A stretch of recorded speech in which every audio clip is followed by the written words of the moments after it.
ارشاد بٹی نے انجینئر محمد علی مرزا کے ساتھ جو پوڈ کاسٹ کی، اس میں ارشاد بٹی نے ایک سوال کیا تھا کہ آپ کے لاکھوں سٹوڈنٹس ہیں مرزا جی، آپ کے لاکھوں چاہنے والے ہیں، لیکن کوئی بھی آپ کے لیے نہیں نکلا، کسی نے روڈ بلاک نہیں کی، ہڑتال نہیں کی، کسی نے احتجاج نہیں کیا، تو کیا وجہ ہے؟ لاکھوں چاہنے والے لیکن نکلا کوئی بھی نہیں۔ تو مرزا انجینئر نے اس کا جواب دیا کہ میں نے جیل سے ایک خط لکھا تھا اور میں نے ان کو منع کیا تھا کہ کسی نے نہیں نکلنا، روڈ بلاک نہیں کرنی، احتجاج نہیں کرنا، ہڑتال نہیں کرنی، میں نے ان کو خط لکھ کر منع کر دیا تھا۔ بہرحال ارشاد بٹی صاحب نے جواب سنا اور اپنا بوریا بستر لپیٹا اور واپس اپنے گھر کو چل دیے۔ لیکن سید ذیشان عزیز صاحب نے یہی سوال انجینئر محمد علی مرزا سے کیا کہ ارشاد بٹی صاحب نے جب آپ سے سوال کیا تھا کہ آپ کے لاکھوں چاہنے والے لیکن نکلا کوئی بھی نہیں، کیا وجہ ہے؟ تو مرزا جی نے کہا تھا کہ میں نے جیل سے ایک خط لکھ کر ان کو منع کر دیا تھا۔ آپ پہلے سید ذیشان عزیز صاحب اور انجینئر مرزا کی گفتگو سماعت فرمائیں۔ آپ نے ایک بات کی تھی کہ آپ سے بھٹی صاحب نے پوچھا تھا کہ آپ جب گئے جیل میں تو آپ کے لاکھوں اسٹوڈنٹس ہیں، ان میں سے کوئی بھی باہر نہیں نکلا آپ کے لیے، کسی نے کوئی پروٹیسٹ نہیں کیا۔ میں یہ نہیں کہہ رہا کہ باہر نکلتے اور آگ لگا دیتے ڈی سی آفس سے، یہ وہ کسی نے پروٹیسٹ نہیں کیا آپ کے لیے، کہیں پیسفل پروٹیسٹ بھی نہیں کیا جنرل بھی۔ آپ نے کہا کہ میں نے جیل میں سے خط لکھا تھا کہ کسی نے باہر نہیں آنا، ٹھیک ہے؟ تو وہ خط کدھر ہے؟ پتہ نہیں، جہاں لکھا تھا وہیں پہ ہوگا، کیا کرنا اس کو؟ نہیں، میں کہا میں وہ خط دیکھ لوں کہ آپ میں نے تو جیسے کافی سارے خط لکھے ہیں میرے خیال میں، وہ خط جو پتہ نہیں، مجھے نہیں پتا تھا کہ آپ نے سنبھالنے کا کہا، چلے میں مجھے نہیں پتا، آپ سوال ایسے لے آتے ہیں، ہم ایسے لے آتے ہیں، آپ کے پاس ابھی فزیکل موجود نہیں ہے۔ آپ نے وہ خط جو ہے وہ ظاہر آپ کا، اور میری ویڈیوز بھی ریکارڈ ہے، لاکھوں اسٹوڈنٹس آپ کے، نہیں آپ تو جیل میں تھے، ریکارڈ کدھر سے آ گیا؟ ٹھیک ہے، اوہو میری ویڈیوز ریکارڈ ہیں پہلے سے کہ ہم نے کبھی بھی اس طرح کی ایکٹیویٹی پرفارم نہیں کی۔ آپ نے کہا میں نے خط لکھا تھا، ہم اسی وہ اس لیے لکھا یہاں تبدیل کریں، اسی پیچ پہ رہیں، ادھر ادھر نہ جائیں، اسی پیچ پہ رہیں، پہلے میرا سوال تو سن لیں۔ سوال یہ ہے، آپ نے ادھر ادھر نہیں جانا، پہلے یہ کہا تھا، پہلے وہ کہا تھا، آپ نے بھٹی صاحب کو کہا میں نے جیل سے خط لکھا اور میں نے کہا میرے لیے کوئی نہیں نکلے گا۔ اب وہ خط آپ کے لاکھوں اسٹوڈنٹ تک پہنچا، ایسے ہی نا، آپ کے لاکھوں ہی اسٹوڈنٹ ہیں نا آپ کے، آخر آپ نے ان کو کہا تم فلاں جگہ نہ نکلانا، تم فلاں جگہ نہ نکلانا، ٹھیک ہے؟ تو وہ آپ نے کسی کو واٹس ایپ کے اوپر بھی بھیجا ہوگا، آپ کے بندوں نے اپنی آپ کے اسٹوڈنٹس کو، تم فلانے شہر سے نہ نکلنا، یہ انجینئر صاحب کا آ گیا ہے، کہیں کوئی ڈیجیٹل کے اوپر خیر کا کام تھا نا، یہ کوئی آپ ساتھ نہیں رہے تھے، کسی پیج کے اوپر بھی ہم نے وہ لیٹر نہیں دیکھا، تو لیٹر کی تھے؟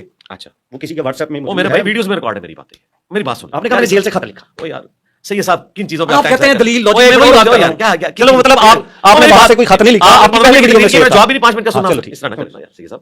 بات یہ ہے میری درجنوں ویڈیوز ریکارڈ ہے، اور یہ میرے کو پہلی دفعہ نہیں کیا، 2020 میں بھی میرے ساتھ یہ معاملہ ہوا، اس دوران بھی کئی بار ایف آئی آرز کٹی۔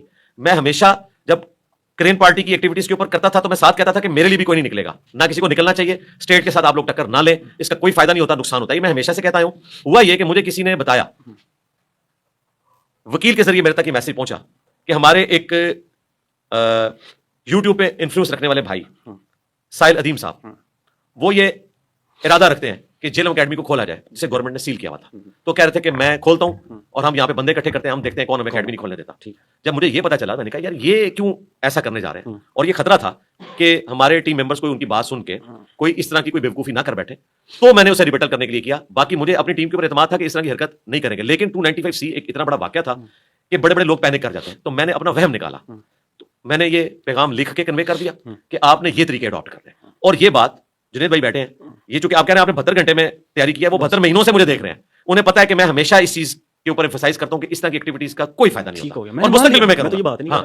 میں کہہ رہا ہوں وہ لیٹر کہاں ہے یار؟ یہ بات ہے کہ لیٹر کدھر ہے، وہ اس لیٹر میں کیا نکالنا ہے جب میں نے ویڈیوز میں ریکارڈ کیا ہوا ہے؟ پہلے کرایا تھا نا، آپ نے کہا کہ میں نے جیل سے خط لکھا، مت نکلو، یہ دیکھیں آپ پھر اس وقت غلط بول گیا، آپ نے یہ کہنا چاہیے تھا کہ بھائی میں نے پہلے سے ویڈیو میں ریکارڈ کرایا ہوا کہ اگر میرے اوپر کچھ ہوتا ہے تو مت نکلنا۔ میں نے آپ کو بتایا نا کہ ایک ایکٹیویٹی رپورٹ ہوئی کہ اس طرح ایک بندہ ابھار رہا ہے، تو مجھے اسپیسیفکلی یہ بات کرنی پڑی۔ نہیں ہے نا، اوہو ہے نا، خط لکھے ہیں، کئی خط ہیں، ایک نہیں میں نے کئی خط لکھے ہیں، تو چلو واٹس ایپ میں دکھا دیں یار۔ مجھے یہ بتائیے کہ وہ خط میں نے آپ کو کیوں دکھانے ہیں جب میرا ایک موقع خیر کا خط ہے، وہ ایک منٹ، خیر کا خط ہے، وہ ڈیجیٹل کے اوپر لگائیں آپ کے، یار اے میرا خط ہے۔ سید صاحب ہم یہاں پہ یہ چیزیں ڈسکس کرنے بیٹھے ہوئے ہیں۔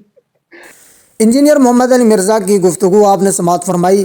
سید ذیشان عزیز صاحب کا ایک آسان سا مختصر سا یہ سوال تھا کہ آپ نے جیل سے جو خط لکھا ہے وہ خط کہاں ہے؟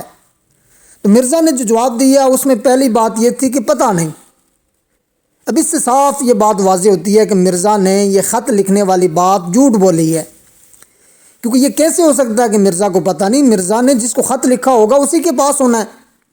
مرزا بتا دے کہ میں نے خط فلاں شخص کو لکھا تھا، یہ خط ارشاد بٹی کے پاس ہے یا ریحان طارق کے پاس ہے، یا یہ خط میں نے مفتی حنیف قریشی کو لکھا، یا کوئی نام لے لے کہ میں نے اس کو یہ خط لکھا ہے، اسی کے پاس ہوگا۔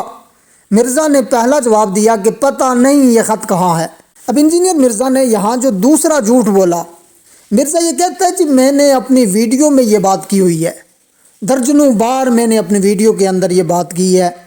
مرزا نے پہلے کہا تھا میں نے جیل سے خط لکھ کر اپنے سٹوڈنٹس کو، لاکھوں چاہنے والوں کو منع کیا تھا، آپ نے روڈوں پر نہیں نکلنا، آپ نے احتجاج نہیں کرنا، آپ نے ہڑتال نہیں کرنی۔ اور جب سید ذیشان عزیز نے سوال کیا تو مرزا کہتا ہے کہ میں نے درجنوں ویڈیو کے اندر یہ بات کی ہے۔ اس کا صاف مطلب یہ ہے کہ مرزا نے جھوٹ بولا ہے کہ میں نے جیل سے خط لکھ کر اپنے سٹوڈنٹس کو منع کیا تھا کہ وہ میرے لیے روڈوں اور چوکوں پر نہ نکلیں۔